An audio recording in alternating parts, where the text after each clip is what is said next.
दिल ने फिर याद किया। अपने अश्कों से नहीं होती गजल की तख्लीक, हुस्न की आंख भी नम हो तो गजल होती है। मैं भी शामिल था गुनहगारों में, ये खबर छाप दो अखबारों में। मैं भी शामिल था गुनहगारों में, मैं भी शामिल था गुनहगारों में। सिनेमा के शायकीन और मौसीकी के शहदाइयों को शीबा का प्यार भरा आदाब। आज गज़ल की महफिल सजेगी आज गज़ल की बात होगी, और एक गज़ल तभी बुलंद हो जाती है, एक गज़ल तभी एक अरूज पे पहुंचती है जब बहुत ही बेहतरीन गुलकार उसको अपनी आवाज़ बख्शे। और गज़ल गायकी के वो शहंशाह आज हमारे साथ दिल ने फिर याद किया में महफ़िल गुफ्तगू हैं, जिनका तारुफ देना ही चाहूँगी। खैर, तारीफ़ में क्या कहूँ, बहुत ही माया नाज अजीम गुलकार है, बहुत ही बेहतरीन इंसान है। इनकी गज़लें हर दिल अजीज़ हैं। जी, मैं बात कर रही हूँ तलत अजीज़ साहब की। आपका बहुत बहुत खुश आमदीद। शुक्रिया। कैसे मिजाज हैं आपके? बस दुआएं आपकी। आपने बड़ी तारीफ कर दी हमारे शहंशाह गज़ल, तो नहीं कह सकता मैं, गज़ल के सरताज कहना ही नहीं, पड़ेगा। कुछ नहीं, बस गज़ल गायक समझिए। आपने कहा ना कि गज़ल के बारे में आपने कुछ हाँ, शेर पढ़े। हाँ, तो मेरा तो अश्कों से नहीं होती हाँ, गज़ल की तख्लीक, हुस्न की आंख भी जब नम हो तो गज़ल होती तो है। गज़ल होती है। और गज़ल क्या है? हाँ, बकौल जानिसार अख्तर के कि वो कहते हैं कि हमसे पूछो गज़ल क्या है, गज़ल का फ़न क्या है। हमसे पूछो गज़ल क्या गज़ल है? क्या है, गज़ल का फ़न क्या है, चंद लफ्ज़ों में कोई आह छुपा दी जाए। क्या बात है, वाह खूब।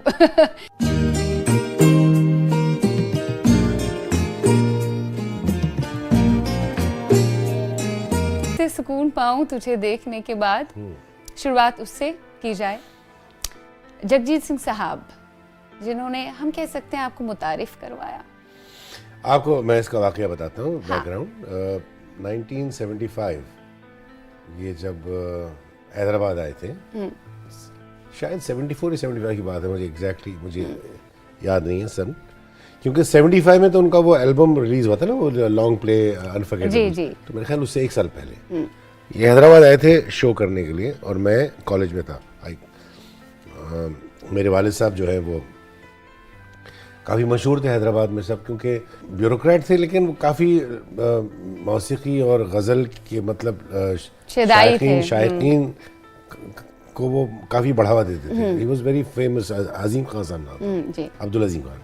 एनीवे, तो जो ऑर्गेनाइज़र थे उन्होंने वो दावत दी मेरे वालिद साहब को कि आइए ना अजीम भाई, दोपहर में आइए, ज़रा मिलिए, हमारे जगजीत सिंह साहब आए हैं मुंबई से। तो मेरे वालिद साहब ने कहा चलो, तो मुझे ले गए। दोपहर में हमारी मुलाकात हुई, वो रिहर्सल कर रहे थे रविंद्र भारती में। जगजीत सिंह साहब स्टेज पर कुछ चल रहा था, तो ऐसे हॉलवे में वो मेरी मुलाकात हुई। और एनीवे वो तारुफ हुआ, फिर बताया गया कि मैं भी गाता हूँ। तो जगजीत साहब ने, उनका जो एक मज़ाही अंदाज़, अरे तो गाते हो, तो आज आ जाओ मेरे साथ गा लो। तो मैंने कहा नहीं, आज नहीं, लेकिन आपको मैं सुनाऊंगा, आप घर पे कब आ सकते हो बताओ, हमारे घर पे एक दावत रखते हैं आपकी। तो बोले यार कल तो मैं शाम में जा रहा हूँ। तो मैंने कहा ठीक है, लंच पे आ जाइए। तो दूसरे दिन वो लंच पे आए, मैंने सुनाया, वो बहुत लंबा किस्सा होगा, लेकिन अब वहाँ से हमारा एक सिलसिला शुरू हुआ, रिश्ता शुरू हुआ। और फिर जाते जाते उन्होंने कहा कि भाई तुम बम्बई आओ तो मिलना मुझसे ज़रूर। तो ये कट टू ये 79 की बात कर रहा हूँ, आप जो कह रहे हैं ना, ये पहले एल्बम जगजीत सिंह प्रेजेंट्स। जी हाँ। तो उसमें हुआ ये कि पॉलीडोर इंडिया एक कंपनी थी जो आज यूनिवर्सल इंडिया है, वो जानते नहीं थे लोग, और हम सब लोग HMV में जाते थे। HMV में एंट्री में मतलब दाखिला करना बहुत बड़ा मुश्किल था, बड़ा मुश्किल, इम्पॉसिबल था। वहाँ आप कितना भी आप कर लीजिए, वो क्योंकि वो एक ही कंपनी थी। और मुझे याद है, मैं अनूप हम स्ट्रगल करते थे वहाँ पर। एक मिस्टर मुरली मनोहर स्वरूप थे, वो उनके सोडा ग्लासेस होते थे इतने बड़े बड़े, उनके चश्मे, उनकी आंखें नजर नहीं आती थी, और वो उनसे वो बहुत ही खतरनाक आदमी थे वो। खतरनाक इन द सेंस, खतरनाक, उनका एक्सप्रेशन ऐसा था कि नहीं होगा पहले ही नो। नहीं वो मतलब बुत की तरह। एनीवे तो हुआ ही नहीं। एक साल हम ट्राई किए कि हमारा ऑडिशन हो जाए, हमें हमारा एक Entry एल्बम, मिल कि जाए। उस जमाने में रिकॉर्डिंग आर्टिस्ट बनना बहुत बड़ी बात थी, मतलब बहुत तमगा था एक। ज्यादा तमगा है। जद्दोजहद के मराहिल से गुजरना जी पड़ता हाँ जी, था। राइट। रिकॉर्डिंग आर्टिस्ट मतलब आप एक पहुंच गए एक जगह, अब वो हो ही नहीं रहा था। तो इत्तेफाक से मैंने टेलीविजन पर ही, उस जमाने में दूरदर्शन था और ब्लैक एंड वाइट टीवी था, जी। 78 की बात कर रहा हूँ। तो हमारे इकबाल साहब थे, सारंगी नवाज, उन्होंने कहा कि चलो मैं काम करते हैं, तुम्हें दूरदर्शन ले चलते हैं, वहाँ रिकॉर्डिंग कर लेते हैं। चलिए, तो वहाँ गए, यहीं पर वर्ली में JB देसाई प्रोड्यूसर थे, वो एक प्रोग्राम किया करते थे, आरोही, जो काफ़ी पॉपुलर था उस ज़माने। और उस ज़माने में याद रखिएगा कि नेशनल ट्रांसमिशन नहीं था, तो लोकल ट्रांसमिशन, मतलब मुंबई का 4 घंटे का ट्रांसमिशन बम्बई जी। तक, दिल्ली का सिर्फ मेट्रोज में। एनीवे तो वो हमने रिकॉर्ड कर लिया, वो उन्होंने कहा चलो रिकॉर्ड कर लेते हैं। जो स्टूडियो में लाइव हमने पूरे म्यूजिक के साथ हमने ब्लैक एंड वाइट टीवी पे 4 गज़लियात रिकॉर्ड किए, भूल गए। और वो वेडनेसडे को आता था एक, और काफ़ी पॉपुलर था क्योंकि और कुछ तो था नहीं, और कुछ साधन नहीं था कुछ भी एंटरटेनमेंट नहीं का, था। बिल्कुल। सारा शहर देख लिया उसको, उससे नाम हुआ। तो म्यूज़िक कंपनी पॉलिडोर से मुझे एक कॉल आया, परवेज़ गुल साहब का, वो A&R मैनेजर थे जो भी। अब वो कैसे ढूंढे, उस ज़माने में मोबाइल फ़ोन वगैरह नहीं थे, लैंडलाइन थी, जहाँ मैं ठहरा हुआ था कोलाबा में एज ए पेइंग गेस्ट, वहाँ उन्होंने नंबर ढूंढा, वहाँ फ़ोन आया, मैंने फ़ोन उठाया, कहने लगे भाई मैं परवेज़ गुल बोल रहा हूँ पॉलिडोर इंडिया से। तो मैंने सोचा पॉलिडोर इंडिया क्या होती है भाई, ये कौन सी कंपनी है, पता नहीं था मुझे। बोले नहीं, हम आपको साइन करना चाहते हैं, तो आप ज़रा ऑफिस आइए हमारे ऑफिस में। तो मैंने कहा, सोचा अनु को भी फ़ोन किया, और उन्होंने कहा यार पता नहीं, देख लेना तुम्हारी मर्जी। चला गया मैं बोला यार ठीक है, देखते हैं क्या होता है। अभी HMV का तो इंतज़ार करते करते साल गुजर चुका है। हम चले गए वहाँ पर, परवेज़ गुल साहब थे, और फिर उनके अफसरान थे, लूथर साहब थे, मिस्टर लूथर, मुझे सारे नाम याद है। स्टर्लिंग सेंटर वर्ली में उनका ऑफिस था। तो ये नाम तो हमेशा याद रहते हैं। हाँ। और वो उन्होंने कहा कि हम 3 साल का आपके साथ कॉन्ट्रैक्ट करना चाहते हैं एज ए आर्टिस्ट, और उन्होंने किसी और को साइन नहीं किया था, कोई था नहीं उनके पास आर्टिस्ट। मैंने कहा चलो ठीक है, दस्तखत कर दी मैंने। अब सवाल उठा कि अब क्या करें, करना क्या है? अब एल्बम बनानी है। अब एल्बम बनाने का तो मुझे कुछ एक्सपीरियंस था ही नहीं, तो मैंने कहा एक ही आदमी है। वहाँ से फ़ोन लगाया मैं, जगजी साहब। कहने लगे क्या, किधर हो तुम? मैंने कहा भाई इधर हूँ मैं, ये पॉलिडोर इंडिया के ऑफिस में, मैंने कॉन्ट्रैक्ट साइन कर लिया, एक एल्बम बनानी है, तो करोगे, कंपोज करोगे आप? बोले काम करो, आ जाओ घर पे मेरे। तो मैं चला गया पुष्पा मिलन, सोफिया कॉलेज लेन में। क्या है? मैंने कहा ऐसी ऐसी बात है, ठीक है कर लेते हैं, चलो करते हैं।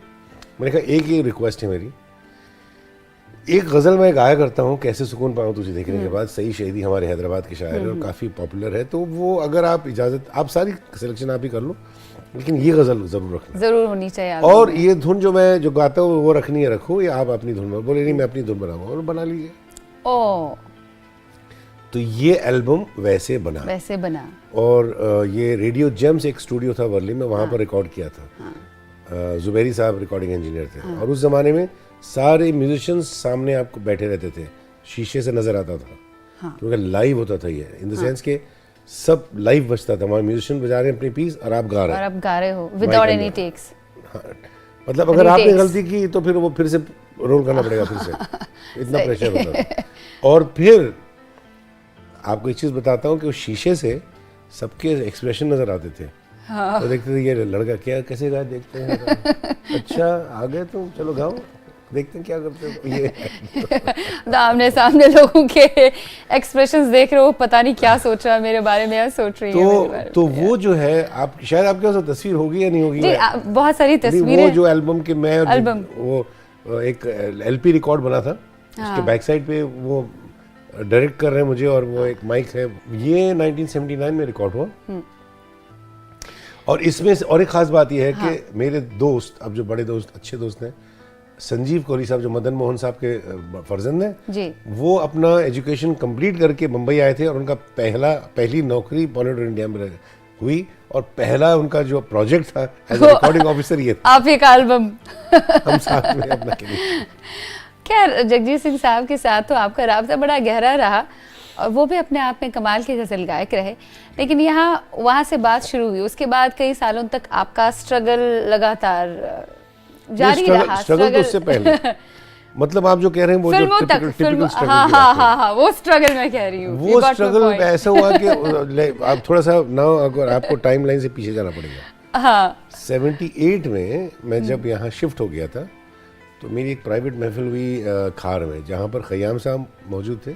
खयाम साहब जगजीत कौर उनकी वाइफ मिसेस मदन मोहन और आई थिंक सुरैया जी जो एक्ट्रेस थी, हाँ सिंगर और एक्ट्रेस, जी हाँ वो थी। नौशाद साहब के साथ और आई थिंक एक सिंगर थी शारदा जी जो जी, और कुछ चंद ज़्यादा प्राइवेट महफिल थी। मैंने वहाँ पर गाई गज़लियात अपनी, तो खयाम साहब ने कहा कि बेटा बहुत अच्छा गाते हो, जब वक्त आएगा तो हम ज़रूर तुम्हें एक मौका देंगे। वक्त आएगा, ओके। ये बात उन्होंने तब कही थी, ये बात हो गई और मैंने कहा ठीक है, शुक्रिया, भूल गया मैं।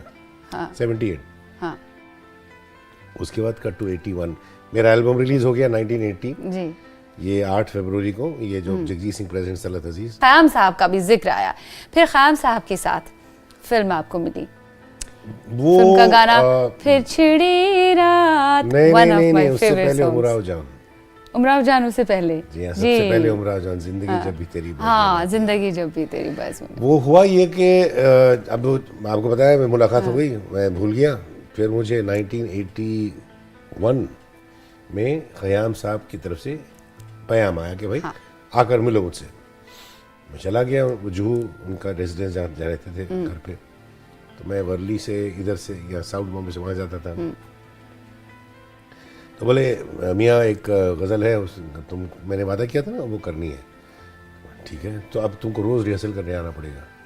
तो उनका एक ख़ास एक वो स्टैंडर्ड था कि वो 15-20 रिहर्सल तो करवाते ही थे, रिकॉर्डिंग रूम में जाने से पहले, रिकॉर्डिंग स्टूडियो जाने से पहले, हर एक के साथ। मैंने कहा ठीक है सरकार। वो गया, उनका एक म्यूज़िक रूम जो था, एक कमरा, वहाँ पर नीचे बैठते थे, फर्श वगैरह, गद्दे अभी भी है, और वो हारमोनियम पे बैठ के वो अपना सिखाते थे। और ये उमराव जान की गज़ल ज़िंदगी जब भी तेरी बस में लाती है हमें, ये ज़मीन चाँद से बेहतर नज़र आती है। तो हमने 15 दिन रिहर्सल किया, फिर वहाँ पर मुलाकात हुई इस गज़ल के लिए 15 दिन रिहर्सल, उसके बाद डायरेक्टली रिकॉर्डिंग स्टूडियो में हाँ सीधा, नो रीटेक्स। उसके बाद मैं फिर वहाँ जाके सब ऑर्केस्ट्रा के साथ लाइव गाना पड़ता था।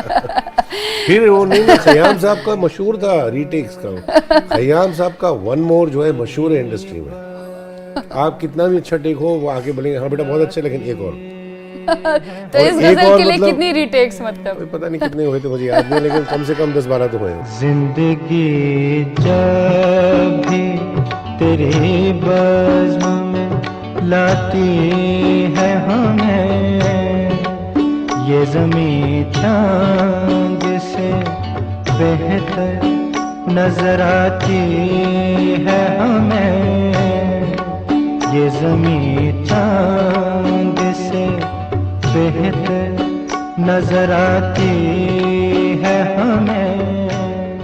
खयाम साहब के साथ राब्ता तो बहुत अच्छा रहा। खयाम साहब की कौन सी ऐसी क्वालिटी, ये तो बताइए, और दीगर क्वालिटीज़ खयाम साहब की जो बिल्कुल उन्हें जुदा करती है? खयाम साहब देखिए, आपको बताता हूँ, उनकी एक जो बारीकियाँ जो थी ना उनकी, लोग वैसे उनकी धुनें जो है अगर आप देखें तो ज़्यादातर एक स्केल ऐसी लगती है, लेकिन एक स्केल में उन्होंने 50 धुनें बनाई हैं, और हर धुन का एक अलग अपनी उसकी इनफरादियत है जी। मतलब इंडिविजुअलिटी है, उसका एक अलग उसकी पहचान है। तो ये ख़ास बात थी। और जब वो बारीकियों में जाते थे तो अब देखिए, जैसा कि मैं जिंदगी जब भी तेरी बज़्म में लाती है हमें, ये ज़मीं चांद चांद से बेहतर चांद, अब ये जो है ना कर्ण कहते हैं, चांद। अब मैंने इसको उन्होंने तकरीबन 15 बार मुझसे रिहर्स करवाया, तो मैं करता था तो लगता था ठीक हो गया, हाँ बेटा ठीक है नहीं, और एक बार। तो उनकी वाइफ भी एक अक्सर कहती थी, ख़याम साहब अभी तो ठीक हो गया ना, नहीं जगजीत जी ठीक हुआ है लेकिन इससे और अच्छा हो सकता है। तो वो बेहतरी की तलाश जो थी उनकी ना, वो ख़ास बात थी। ये सिर्फ मेरे साथ ही नहीं, हर एक मतलब जैसे कि आशा जी को भी उन्होंने ऐसे रिहर्सल करवाया, लता जी से भी करवाया, तो और सब मानते थे उनको। सही, ये तो उनकी खासियत थी ख़याम साहब की, इसी वजह से उनका म्यूज़िक जो है, और आपको भी मौका मिला उनकी फिल्मों के लिए बेशक बेहतरीन गज़लें गाने का, तो ये तो काबिल दाद है, काबिल तारीफ़ है अपने आप में। खैर आगे भी हम बातें करेंगे, लेकिन फिल वक्त कुछ पीछे तस्वीरें हैं आपके ख़ास लोगों के साथ आपकी, तो हाँ, तो ये तस्वीरें क्या कहती हैं, आप हमें बताएं, क्या याद दिलाती हैं आपको? बहुत सारी यादें हैं। ये कौन सा कॉन्सर्ट है? ये कॉन्सर्ट हुआ था शर्मुकरन हॉल में, और ये एक वीडियो मैंने रिकॉर्ड किया था। ओह ये मैंने एक आशा जी के साथ वो किया था, ये देखिए अमेरिका में टूर 2015 में, कि आइकॉनिक टूर ऑफ, ये मेरे बेटे ने तस्वीर ली है, ही इज अ फोटोग्राफर जी। ये अभी दुबई में ना 2018 में, ये जो ओके, ये अरे सेम जैकेट पहना हुआ जी, सेम जैकेट पहना हुआ, या अल्लाह। और ये तो मेरे पुराने एल्बम्स की हम बात करेंगे, लेकिन आपने अभी अपने बेटे का जिक्र किया, और साथ ही आपकी वाइफ का जिक्र हम ज़रूर करना चाहेंगे, जो बहुत ही बेहतरीन पेंटर भी है, बहुत अच्छी आर्टिस्ट है। उन्होंने आपके लिए, बीना अजीज़ ने आपके लिए कोई ऐसा तोहफा आपको दिया, आपको सरप्राइज दिया, पेंटिंग का, वो पोर्ट्रेट भी हो सकता है आपका, आपने बड़ा रश किया, वाह क्या तोहफा है, कभी बनाया आपके लिए आपकी तारीफों में? जी, जब हमारा मतलब रिश्ता कायम हुआ और जब हम एक दूसरे को मतलब चाहने लगे, बहुत साल पहले की बात है, तो एक मेरी एल्बम का कवर था, तो मैं कहीं बाहर गया था टूर पर, तो बीना पेंटर है खुद, तो उसने क्या किया कि वो मेरा पोर्ट्रेट बनाया उसने, और फिर वो पोर्ट्रेट कहीं है, आप शायद आपको ये बीना है, तो वो उसको फ्रेम करने के लिए वो एक फ्रेम की दुकान पर ले गई मुझे साथ में। तो वो फ्रेम जो करने वाला था ना, उसको बता रही थी कि ये फ्रेम ऐसा चाहिए, और मैं वहाँ खड़ा था, तो वो फ्रेम जो बनाने वाला था वो मुझे नहीं पहचाना कि मैं वहीं खड़ा हूँ, वो समझ रही वो ख़ास बात थी, तो हम हंसते थे, अरे भाई इन्हीं की तस्वीर है ये पोर्ट्रेट, ये खड़े हैं मेरे साथ। लेकिन वो पहचाना नहीं, तो मतलब बीना ने शायद अपनी तरफ से कुछ उसमें ऐसा कुछ एडिशन किया जो शायद मेरे में है नहीं। ये आप उनकी तारीफ में कह रहे हैं कि बहुत ही अच्छा पोर्ट्रेट बनाया, फिर आप क्या समझती हैं? बेशक, बिल्कुल बेशक, वो बहुत खूबसूरत। ये हाँ, ये 2011 मैंने अमेरिका में एक ट्रिब्यूट किया था मेहदी हसन, जो मेरे उस्ताद हैं जी जी, तो ट्रिब्यूट टू मेहदी हसन, वो वहाँ का शो का है। रंजिशे सही दिल ही दुखाने के लिए आ फिर से मुझे छोड़ के जाने के लिए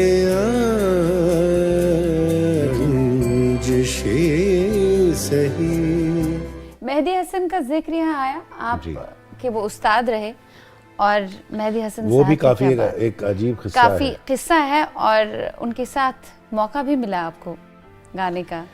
जी, गाने का मौका मिला, और उनके साथ रहने का मौका मिला, उनसे सीखने का बड़ा मौका मिला।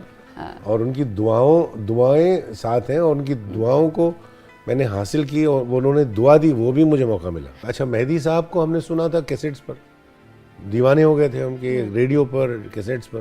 तो मेहदी साहब से मुलाकात कभी नहीं हुई। मेहदी हसन हमने सुना था, मेहदी हसन क्या गाते हैं, क्या अलग उनका अंदाज, सारी दुनिया पागल थी।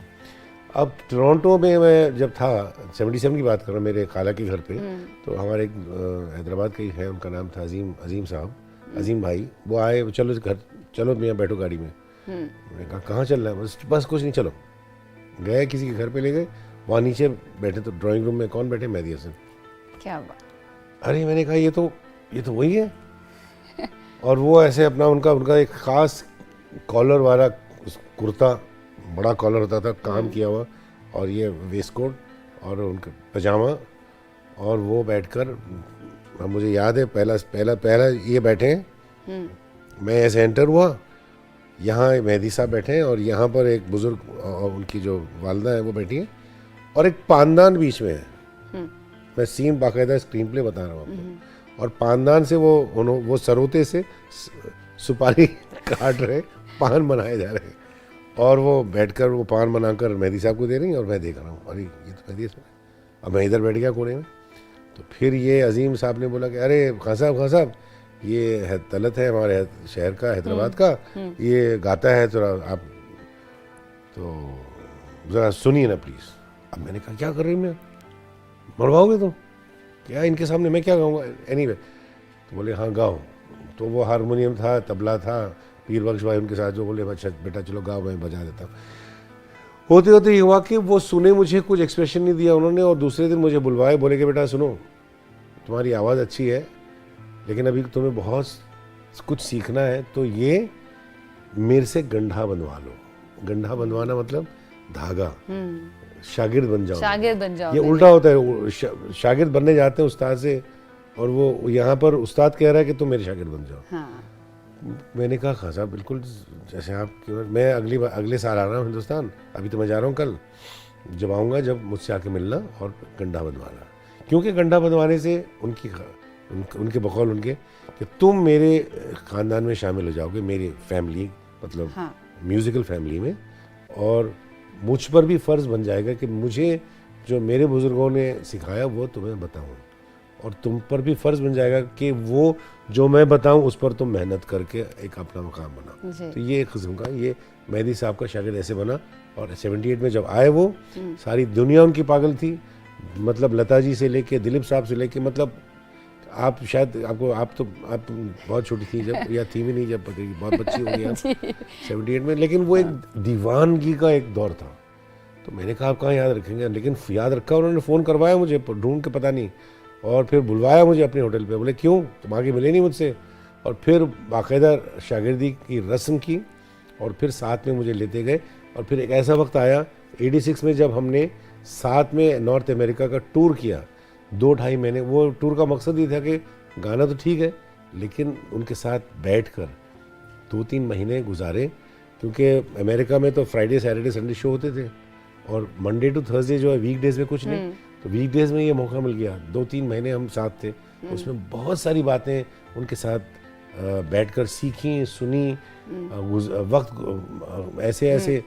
ऐसे मोमेंट्स गुजारे कि मैं क्या बताऊं, वो एक्चुअली ख़जाना है। वो ख़जाना है। पर आपको बहुत अच्छा मौका मिला कि इतने बेहतरीन गज़ल गायकों के साथ रहना, उन्होंने आपको शागिर्द बनाया, सीखने को काफ़ी कुछ मिला, बहुत फ़ख्र की बात है ये। और यहाँ पे आपकी ज़िंदगी से जुड़े कुछ ख़ास लोगों के नाम लिखे हुए हैं चिट से, एक एक करके आपको उठाना है, और जिसका भी नाम आएगा उनके बारे में एक आधा लाइन आपको बतानी है, जो भी आपके जहन में आया, एक बाई एक जो भी आपके जहन में आता है उस नाम को देखकर वो एक करके। पहला बिस्मिल्लाह, अब देखते हैं किसका क्या आता है नाम। आशा जी, अरे वाह, अमेजिंग। मतलब आशा जी से मिलिए तो ऐसा लगता है कि वो बिल्कुल आपकी, मतलब एक किस्म की लगता है कितनी सीनियर, हाँ रहबर है। एक दूसरी बात ये है कि खाना खिलाने का बड़ा शौक है, बहुत अच्छा खाना बनाती हैं, और मटन, इनका जो मशहूर मटन है, मुझे याद है पहली बार यहीं पर पास में रहती हैं वो, हाँ। तो मैं गया था तो वो जा रही थी कहीं, बोले जाना नहीं, मैं भी आ रही हूँ, वो मेरा कुछ फंक्शन है, तुम जाओ नंदू के साथ, बेटा उनका नंदू, आनंद, बैठो मैं आ रही हूँ। तो मैं चला गया ऊपर, तो मैंने कहा नंदू क्या करें भाई, कब तक आएंगी पता नहीं। अरे नहीं बैठो ना, मदर आएंगी तो बैठो। हम लोग बैठ के बातें कर रहे थे, आई वो, बोली मैंने मटन बनाया है और वो बाकायदा आपको खिलाएंगी जी। बैठती नहीं है वो, टेबल पर आपको बिठाएंगी, आप खुद हाथ से अपनी परोसी और खाओ, कैसे लगा, बहुत अच्छा, नहीं और खाओ। नहीं आशा जी बस। और मुझे याद है एक 2 साल पहले 3 साल पहले मेरी सालगिरह पर इन्होंने सरप्राइज़ दिया। खुद हमारे एक दोस्त जुहू पे हैं, बड़े डेंटल सर्जन हैं, उनके भी खास दोस्त, वहाँ पर सरप्राइज किया, वो अपना मटन बनाकर वहाँ लेकर आई, जंगली मटन कहते हैं उसको। अभी हमें लेना पड़ेगा एक छोटा सा ब्रेक, उसके बाद हम हाजिर हो जाते हैं। और जो आपके पास ये चिट्स रखी हैं धीरे धीरे खोलते रहेंगे, लेकिन इसके बाद जब हम हाजिर हो जाएंगे कुछ और यादें ताज़ा होंगी। लेकिन फिल वक्त एक छोटा सा वक्फा, मिलते हैं वक्फे के पार। देखते रहे अपना चहेता प्रोग्राम दिल ने फिर याद किया। दिल ने फिर याद किया में ब्रेक के पार आप सभी का तहे दिल से इस्तकबाल है। आज गजल की महफिल सजी हुई है। गजल गायकी के उस्ताद तलत अजीज साहब हमारे साथ हैं। फिर छिड़ी रात बात फूलों की, फिर छिड़ी रात बात फूलों की, रात है या बारात फूलों की, रात है या बारात फूलों की। फिर छिड़ी रात बात फूलों की, इसके साथ कोई खास याद आपकी जुड़ी हुई है? जी जी बिल्कुल, बड़ी अगेन ख़याम साहब के साथ।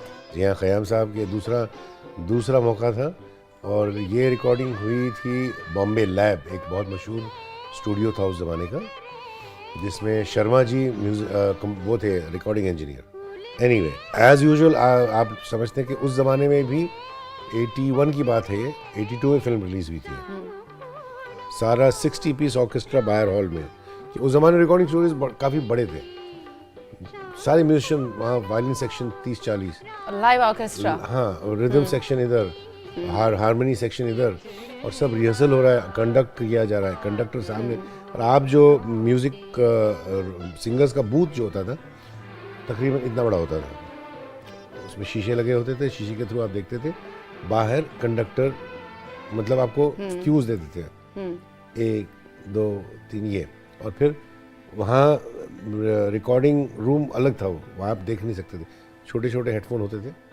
और फिर लता जी यहाँ मेरे साथ खड़ी थी, ये लता जी खड़ी हैं माइक के सामने और ये मैं, मेरा देखिए। और इससे पहले भी मैंने मेहदी साहब के साथ ऐसे ही रिकॉर्ड किया था महबूब स्टूडियोज में, हाँ। वो फिल्म धुन के लिए, मैं आत्मा तो परमात्मा। अब बात की बात है, अभी इस पर आते हैं। हाँ। अब लता जी खड़ी तो मैं नर्वस था, जाहिर बात है, पहली बार इतनी बड़ी हस्ती के साथ मैं एक यंग लड़का, बड़ा परेशान। अगर एक गलती हो जाए तो फिर उनको भी फिर से गाना पड़ेगा, हाँ। है ना, और वो सारा फिर सोचिए कितनी बड़ी रिस्पॉन्सिबिलिटी है। रिहर्सल तो की है लेकिन फिर भी इंसान है, गलती हो सकती है, प्रेशर काफी होता है। क्या किया जाए, ये नहीं कि भाई सामने दिग्गज गुलकार आजकल के वैसा नहीं है, जैसे कि आजकल जो है आप एक लाइन गा दीजिए, फिर से और कर लीजिए, उसमें पंच कर दीजिए, बहुत सारी सहूलतें हैं। मतलब ज्यादा मेहनत थी, नहीं, बहुत ज्यादा प्रेशर था, जब बिल्कुल उसमें कोई आप पंच करने का टेप भी नहीं था उस बॉम्बे लैब में, तो आपको आप यकीन नहीं करेंगे, टेक्नोलॉजीज इतनी ज्यादा वसी नहीं की जाती थी 35 mm फिल्म में।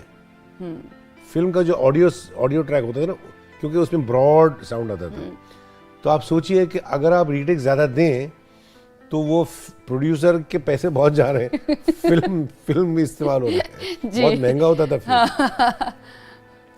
एनीवे, तो मैं खड़ा था, लता जी खड़ी थी, तो एक आवाज़ आई ख़याम साहब की, तो हमने एक जस्ट रन थ्रू किया, वो गाई, और लता जी तो अपना चश्मा पहन के उनको परफेक्ट। मैं बड़ा नर्वस था, मेरे मुंह से निकल गया कि लता जी मैं बड़ा नर्वस हूँ। उन्हें आपने कहा? मैंने कह दिया। हाँ। तो उन्होंने कहा क्यों, आप तो अच्छा गाते हैं, और मेरे मुंह से निकल गया आपने कब सुना मुझे। वाकई ना, अब कहाँ मेरा कोई एल्बम रिलीज नहीं हुआ था, हो गया था, लेकिन ऐसे निकल गया मुंह से कि अच्छा। शायद मैं उनसे पूछना चाह रहा था आपने सुना मुझे। इनडायरेक्टली नहीं, मतलब वाकई ईमान की बात है, आपने कब सुना मुझे। तो लता जी ने कहा कि नहीं, आपको हमने सुना है, वो आरोही प्रोग्राम जो दूरदर्शन में जो किया था, और उन्होंने वो गजलियात भी सुनाई, बताई कि वो आपने गाई थी कैसे सुकून पाऊं, फिर वो मेरी नज़र से एक न हो दूर एक पल के लिए, तो आपने अच्छा गाया था, आप तो सुर में गाते हैं। अरे मैंने कहा आपने सुना था? वो बोले हाँ हमने सुना था, टेलीविज़न पे सुना था, आपको बहुत अच्छा गाते हैं।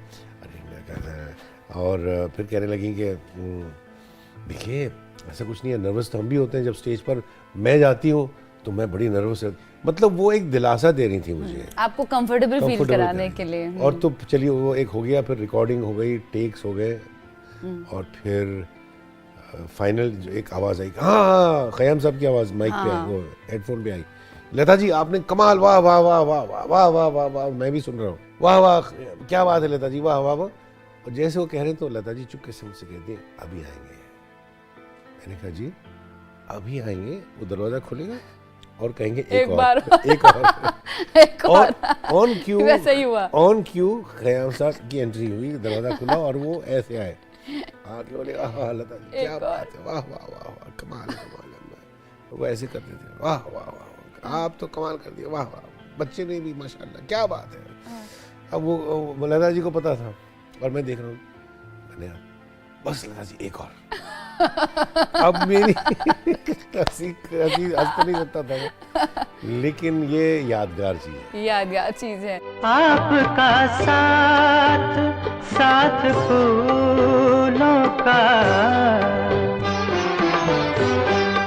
आपका साथ साथ फूलों का, आपकी बात बात फूलों की, आपकी बात बात फूलों की, पिछली रात बात फूलों की।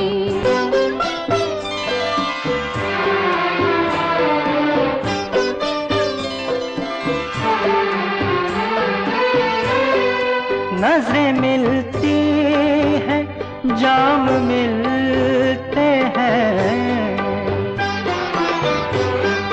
नजरें मिलती हैं, जाम मिलते हैं, मिल रही है हयात फूलों की, मिल रही है हयात फूलों की, पिछली रात बात फूलों की।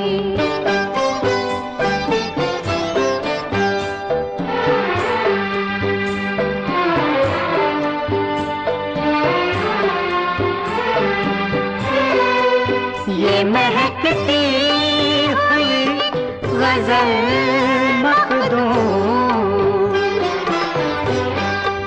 ये महकती हुई गजल मखदूम, जैसे सहरा में रात फूलों की, जैसे सहरा में रात फूलों की, पिछली रात बात फूलों की, रात है या बारात फूलों की। एक और पहले या चिट आप उठाएंगे, अच्छा। जिनका भी नाम आएगा उनके बारे में आप स्पष्ट तरीके से कुछ कहेंगे, मखसूस तरीके से जो आपको लगता है, जरूरी नहीं है कि विस्तार से आप कहेंगे, जो आपके जहन में आता है। ये तो चिट्ठी खुली नहीं रही। खुलेगी, जरूर खुलेगी। वाह मेहदी हसन साहब मेरे उस्ताद, इनके बारे में क्या कहूँ, मतलब मेरे ख्याल से एक ही ऐसा फनकार है जो गज़ल को ऐसे सतह पर आला मकाम पे ऐसा मकाम, जो गज़ल को इन्होंने एक ऐसे मकाम पर वो ऊंचाई पर छोड़ कर गए हैं कि वो मकाम मेरे ख्याल कोई और नहीं कर सकता। मतलब उसका एक क्लासिकल बेस हो गया, जो मतलब क्लासिकल रुतबा गवैये, काफी क्लासिकल म्यूजिशियंस जो लाइट को नहीं मानते थे, इनकी वजह से गज़ल को मानने लगे। बिल्कुल सही कह रहे हैं आप। आपको और एक चीज़ बताऊं कि हाँ। ये लास्ट आखिरी बार जब ये गाए, बिफोर इनका जो फालिज का स्ट्रोक हुआ, वो मेरे साथ गए यहीं ओह पर, एक महफिल में ऐसी। So lovely. आपका जो फेवरेट फूड है जी। वो चिकन है, पहले मेरा सुनिए। और आपको मैंगोज आम बहुत पसंद आते हैं और वेनिला आइसक्रीम फेवरेट फ्लेवर है आपका। क्या सही है क्या गलत है? बिल्कुल सही है। तीनों सही है। आपके फैंस ने ये कहा है एक्चुअली। अच्छा। मतलब आपके कदरदानों की कमी नहीं है इसमें। आपने फैन से पूछा है? मैं भी तो एक अद्दा फैन हूँ आपकी। अरे अदना क्यों, अच्छी खासी अच्छी फैन है अदना की। फेवरेट एक्टर आपके हैं अमिताभ बच्चन और शाहरुख खान, कितना सही? बच्चन साहब को मैं उनको काफ़ी मानती। मतलब वो बहुत अच्छे मतलब उनका जो एक फ़न है, उनका एक पर्सनैलिटी जो है और एक उनकी अदायगी, वाकई वो एक वाइज शख्स हैं। और शाहरुख खान? शाहरुख अपनी जगह उनका अलग मकाम है, लेकिन बच्चन साहब का एक जो एक मोतबरपन है ना, हाँ। वो अलग ही है। मतलब ये 50-50 है यहाँ पे, पूरा सही भी नहीं है पूरा। ठीक है। एक फर्द का नाम भूल रहे हैं। हाँ। पीछे अभी पिक्चर आई थी उनकी मेरे साथ, दिलीप कुमार साहब, राइट राइट। वो तो एक Favorite आइकॉन actor। है। नहीं फेवरेट हाँ। नहीं, वो तो एक इंस्टीट्यूशन है। हाँ, अपने आप में अदाकारी का अच्छा, इदारा। यूसुफ भाई, उनको हम प्यार यूसुफ से भाई। यूसुफ भाई कहते हैं। रियल नाम ही है यूसुफ भाई। वाकया मैं रिलेट कर सकता हूँ। हाँ, जरूर। बहुत ही खास वाकया है हाँ, उनके साथ। जरूर। 78 की बात है, ये देखिए ये हाँ, जी, 2014 की तस्वीर है ये। आप already उनके घर गए थे? जी हाँ, सायरा जी का हाँ। फोन आया था, क्योंकि उस जमाने में एक रेडियो शो करता था कारवानी गजल, तो ये सुनते थे रेडियो। तो सायरा जी ने कहा कि जब ऑलरेडी वो भूल रहे थे अपनी याददाश्त उनकी जा रही थी। अल्जाइमर्स की वजह से, तो मैं चला गया था ना। अब मैं जाता हूँ, मेरी पहली मुलाकात, यही याद रखिए, वो आरोही प्रोग्राम याद रखिए, बहुत इंपॉर्टेंट है वो। 78 में एक बहुत बड़ी दावत हुई थी यहाँ ताज विला, कार्टर्स रोड, अभी भी है ताज विला वहाँ पर। तो उस 78 में आई थिंक पहली बार पाकिस्तानी क्रिकेट टीम आई थी ऑस्ट्रेलिया से, एक टूर था यहाँ पर इंडिया में, काफ़ी शो, जिसमें इमरान भी यंगस्टर थे, उनके बड़े भाई माजिद जहांगीर और आसिफ इकबाल कैप्टन थे, हमारे क्रिकेट में गवास्कर साहब वगैरह। एक पार्टी हुई थी सबके लिए, क्रिकेटर्स और सेलिब्रिटीज़ के लिए, और मैं नया था 78 में, तो मेरा एल्बम ही नहीं आया था, सिर्फ वो टेलीविज़न पे वो मैंने गाया था वो। जी। तो वहाँ मुझे पता नहीं कैसे दावत आ गई, मैं चला गया, ज़ाहिर बात।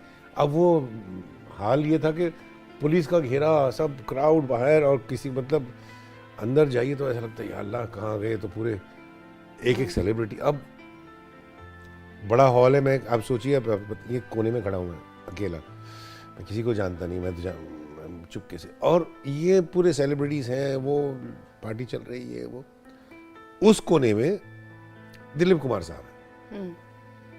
अभी देखिए ये सीन, और सडनली अचानक वो वहां से ऐसे करते हैं, तो मैं तो ऐसे, बहुत सारे लोग थे, तो मैंने समझा तुम, और वहां से चलते आए, तो मैंने देखा किससे वो खाते में है, सीधा मेरे पास है। क्या? खुदा की कसम, तुम्हारा नाम तलत अजीज है ना? मेरे तो पैर ऐसे, मैंने कहा आपको कैसे पता? अरे ठहर जाओ एक मिनट, खामोश, सन्नाटा, सब बोले भाई लोग सब खामोश हो जाइए, एक मिनट तवज्जो चाहूँगा आपकी। और फिर दिलीप साहब अपने अंदाज में जो कहते थे, देखिए मैं एक चीज़ बताना चाहता हूँ, मैं एग्जैक्टली वैसे तो नहीं बता सकता, लेकिन ये उनका एक कन्वे कर रहे हैं आप, कि एक रात मैं और सायरा ख्वाब गाह में हम थे, लेटे हुए थे, और अचानक टेलीविजन सेट से एक बहुत ही खूबसूरत और एक सुरीली आवाज़ गूंजने लगी, और एक खूबसूरत चेहरा टेलीविजन स्क्रीन पर आया, और देखा तो एक नौजवान ये गा रहा है, और हम इतने मशगूल हो गए इसमें, और ये हो गए वो गए, तो वो नौजवान यही है। वाह, और क्या तारीफ है। कहते अच्छा मैं कुछ सुना दो, अब मैं तो मर गया। मैंने कहा ये यूसुफ भाई थे, और ये इनका जो कहने का अंदाज जो था ना, काबिले तारीफ था। ये बीच में बहुत अच्छी बात हुई, साथ साथ में आपकी पिक्चर्स भी चल रही हैं, तो इन चीज़ों से और भी यादें जो हैं आपके जहन में आ रही हैं, और उन पर से पर्दा उठ रहा है, दरीचे और वसी हो रहे, खुल रहे। अच्छा, एक और चीज यहाँ से निकालेंगे आप, उसके साथ जो याद आपकी जुड़ी होगी या जो आपके जहन में आता है, कलर चेंज करते हैं। और हाँ, कलर चेंज कर लीजिए। येलो, और ये नाइंसाफी है बड़ा, वो बेचारे कब से वेट कर रहे हैं। जी। इंतजार में। निदा फाजली, वाह वाह वाह वाह, क्या बात है। जो खो जाता है मिलकर जिंदगी में, गजल है नाम उसका शायरी में। क्या ये निदा साहब। हाँ, निदा साहब। हाँ हाँ हाँ।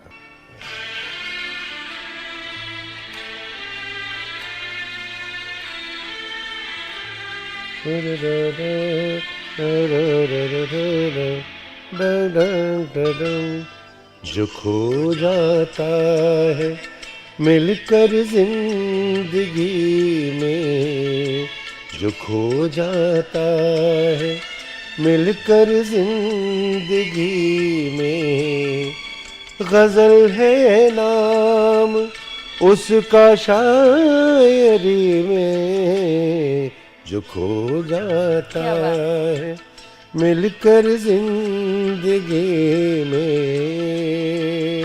सो लवली, क्या बात, बहुत खूबसूरत मतलब है इनका ये। जी। निदा साहब से मेरे काफ़ी अच्छे पुराने मरासिम थे। निदा फाजली साहब की खासियत अक्सर लोग समझते हैं कि सिर्फ शायर थे, लेकिन वो फिलोसोफर भी थे, थिंकर भी थे, और उनके पास काफ़ी नॉलेज थी तारीख हिस्ट्री की। आप यकीन कीजिए कबीर के बारे में जितना वो जानते थे शायद मैंने किसी को सुना है। जी, इसी बात के साथ हमें लेना पड़ेगा एक छोटा सा वक्फा। हम नहीं चाहते आप संजीदा हो जाएं, कुछ और बातें हमें करनी है और कुछ और चीज़ जो है वो आपको निकाल के पढ़ने हैं। अच्छा, ब्रेक ले लिया आपने? हाँ, हम लेंगे एक छोटा सा ब्रेक। जी लीजिए। हम मिलते हैं right after the short break. देखते रहिए अपना चहेता प्रोग्राम दिल ने फिर याद किया। ब्रेक के पार आप सभी कहते हैं दिल से इस्तकबाल है। आज माहौल कुछ जुदा सा है, गजल गायकी हो रही है, और जब गजल गायकी हो और जहाँ गजल गायकी हो वहाँ तो बंदा दूसरे आलम में पहुँचता ही है, और पहुँचना जायज़ है, क्योंकि गजल गायकी में सुरूर है, गजल गायकी में मोहब्बत है, शायरी है। सबसे आला मुकाम पर है गजल गायकी। वो शाम भला अब क्यों यादों से नहीं जाती, वो शाम भला अब क्यों यादों से नहीं जाती, कदमों की तेरे आहट राहों से नहीं जाती, वो शाम भला अब क्यों यादों से नहीं जाती, वो शाम भला अब क्यों। तलत अजीज साहब, जी। बहुत ही मज़ा आ रहा है। अच्छा, आपने एज अ कंपोज़र बहुत काम किया है शुरुआत से ही, जी। तो कंपोज करते करते कभी कहीं ना कहीं किसी गज़ल पर आप स्टक हो गए, समझ में नहीं आया कि भाई कैसे किया जाए इसको, ऐसा कभी आपके साथ हुआ, ऐसी सिचुएशन हुई है आपके साथ? मेरा सबसे मेरा जो तरीका है, मैं बैठ जाता हूँ, पढ़ता हूँ, और पहली जो जहन में धुन आती है, जैसी भी हल्की धुंधली सी, उसको मैं रिकॉर्ड कर लेता हूँ फ़ोन से, फिर देखता हूँ कि क्या स्केल है ये। अब कितने बार हुआ है कि मैंने ये कर लिया, फिर मैंने सोचा चलो इसको मैं चेंज करता हूँ, कुछ और हो सकता है। 99% नहीं हुआ, जो पहली धुन आती है वही ठीक रहती है, पता नहीं क्या है। ये कुछ समझ में नहीं आता मुझे क्यों, बस हो जाता है। ये वो एक टेलीविजन सीरीज थी सैलाब जी, जिसमें जगजीत साहब से मैंने गजल गवाई थी, निदा फाजली की, अपनी मर्जी से कहाँ अपने पे सफर के हम हैं रुख। तो इसमें ये हुआ था कि जो उसके जो डायरेक्टर थे उन्होंने कहा कि, तो मैंने उनको सबसे पहला ड्राफ्ट सुनाया धुन अपनी मर्जी से, तो उन्होंने बोला अच्छी है, अच्छी धुन है, एक और आप बना देंगे? हाँ ठीक है, बना देते हैं। फिर एक और बनाई, दूसरे दिन आए, सुना, बोले ये भी अच्छी है, अच्छा जस्ट फॉर हमारे लिए और एक आप बना सकते हैं, बोले तीसरी बना दी, तीसरी सुनी, तो फिर उसके बाद कहने लगे अब तो हम कंफ्यूज हो गए, तीनों अच्छी, अब समझ नहीं आ रहा कौन सी। मैंने कहा सुनो मेरी बात, मेरा जो एक्सपीरियंस है, जो मेरा तजुर्बा जो है वो ये है कि जो सबसे पहली धुन मुझे आती, मेरे जहन में आती है, वही अच्छी होती है। क्यों मैं नहीं जानता, ये अल्लाह की तरफ से। गालिब से भी ये बात सवाल किया गया था कि मिर्ज़ा आप ये जो लिखते हो, तुम ये लिखते हो, ये तुम्हें आमद कहाँ से आती है? तो गालिब का एक मशहूर शेर है, उन्होंने इस पर कहा था कि आते हैं गायब से ये मज़ामी ख्याल में, आते हैं गायब गायब से से, ये मज़ामी मज़ामी ख्याल में गालिब शरीर कामा नवाए सरोश है। खैर हम ज़्यादा वक्त नहीं लेना चाहेंगे आपका, जी। लेकिन जाते जाते मिर्ज़ा गालिब, उनकी कोई गज़ल जो आपकी फेवरेट है, या आपकी अपनी फिल्म की कोई गज़ल, आईना फिल्म की गज़ल, या आपने एल्बम की कोई भी गज़ल जो बड़े दिल के करीब है, जो जब आपने कंपोज की या जो गज़ल आपने गाई तो आपको बड़ा लुत्फ़ आया, मतलब आपको अपने आप पर कोई शक व शुबा नहीं रहा, आपने कहा वाह कमाल है और हम अपने आप में बहुत ही बेहतर हैं। कभी कभी बड़ा- इंसान खुद की इंस्पिरेशन खुद ही बन जाता है कहीं ना कहीं, मोड़ पर, किसी न किसी मोड़ पर, कहीं बहुत ना कहीं सारी है, लम्हात अभी में। मैं बड़ा मुश्किल है जाते कहना। जाते मैं चाहूंगी तो जरूर। मैं वो गा देता हूँ जो मशहूर है और काफी पॉपुलर है, आईना, आईना, आईना, जो जी। नज्म है वो फिल्म डैडी की। जी। आईना मुझसे मेरी पहली सी सूरत मांगे, मेरे अपने मेरे होने की निशानी मांगे, आईना मुझसे मेरी पहली सी सूरत मांगे, मैं भटकता ही रहा दर्द के वीराने में, वक्त लिखता रहा चेहरे पे हर पल का हिसाब, मेरी शोहरत मेरी दीवानगी की नजर हुई, पी गई मैं की बोतल मेरे गीतों की किताब, आज लौटा हूँ तो आज लौटा हूँ तो हंसने की अदा भूल गया, ये शहर भूला मुझे मैं भी इसे भूल गया,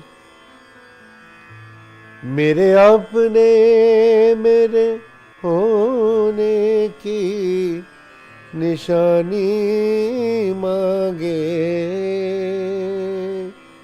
आईना मुझसे मेरी पहली सी सूरत मांगे। लवली। अच्छा, आपको किन्हीं और फिल्मों में एज एन एक्टर हम देखना चाहेंगे या देख सकते हैं आपकी आने वाली फिल्में, या फिर गोया कि हम ये कहें कि आपकी आने वाली गज़लें किसी फिल्म में राइज है या मुकीम होंगी? देखिए वक्त ही दिखाएगा, वक्त ही बताएगा ये। पर आप चाहते हैं कि गज़ल गायकी भी आजकल की मौसीकी में, आजकल की फिल्मों में होनी ही चाहिए। बेशक, आजकल क्यों की नहीं, फिल्मों में। आप बैकग्राउंड में ले लीजिए या कहीं पर भी लीजिए, गज़ल तो एक बहुत खूबसूरत एक हाँ। गज़ल गायकी खूबसूरत, जी, गज़ल जी, जो है बहुत ही खूबसूरत एक फॉर्म ऑफ म्यूजिक है आप जो इस्तेमाल की जा सकती है। बहुत बहुत शुक्रिया, आप हमारे स्टूडियो में शिरकत फरमा रहे हैं, हमें बहुत ही अच्छा लगा। चलिए, हम जाते जाते ये कहना ही चाहेंगे कि हम तलत अजीज साहब के बहुत बड़े कदरदानों में बहुत ही बड़े फैन हैं। आपके साथ मिलकर बहुत ही अच्छा लगा। तो शुक्रिया। और वक्त होता कि हम आपके साथ थोड़ी और मजीद बातें करते, पर इंशाल्लाह ज़रूर आइंदा। जी, आइंदा। फुल साजो सामान के साथ। नहीं, ऐसा करेंगे ना, अभी तो ये पार्ट 1 है तो पार्ट 2, पार्ट 3, पार्ट 4 हो सकता है, करेंगे। और अब पार्ट 2 में हम साज लेकर आ जाएंगे, पार्ट 3 में हम पूरा तबला भी आ जाएगा, फिर पार्ट 4 में आप गाएंगे हमारे साथ। बहुत बहुत नवाजिश, ज़रूर गाएंगे। बहुत बहुत शुक्रिया। नवाजिश, थैंक यू। उम्मीद करती हूँ आपको आज का दिल ने फिर याद किया मशहूर मारूफ अजीम गुलकार तलत अजीज साहब के साथ बेहद पसंद आ गया होगा। एक नई शख्सियत के साथ हाजिर हो जाएंगे अपने अगले दिल ने फिर याद किया में। तब तक के लिए अच्छी मौसीकी सुनने के आदी हो जाइए। मौसीकी काफ़ी कुछ सिखाती है, बेहतर मौसीकी। लिखिएगा ज़रूर shiba.lateef@nw18.com पर। फिलवक्त खुदा हाफिज़।